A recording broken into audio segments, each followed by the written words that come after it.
বাগেরহাটা পৌর ঈদগাহ ময়দানে ঈদুল ফিতরের নামাজ অনুষ্ঠিত। জামালপুর থেকে মোহাম্মদ আহসান হাবিব সুমনের পাঠানো তথ্য ও ভিডিওচিত্রে দেখুন বিস্তারিত। জামালপুর সদর পৌরসভার 11 নম্বর ওয়ার্ডের অন্তর্গত বাগেরহাটা পৌর ঈদগাহ ময়দানে প্রতিবছরের ন্যায় ধর্মপ্রাণ মুসলমানদের পবিত্র ঈদুল ফিতরের নামাজ অনুষ্ঠিত হয় সকাল 8টা 30 মিনিটে।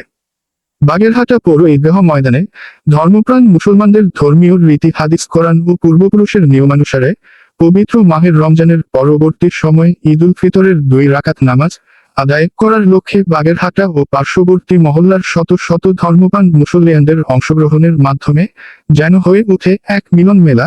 সকল মুসল্লিগণ সব ভেদাভেদ ভুলে একসাথে মাঠে কাঁধে কাঁধ মিলিয়ে শারীরিকভাবে দাঁড়িয়ে ঈদের নামাজ আদায় করেন। ঈদের জামাত শেষে বিশেষ মুনাজাত ও দোয়ার মাধ্যমে বিশ্ব মুসলিম উম্মার সুখ শান্তি আর সমৃদ্ধি কামনা করা হয়।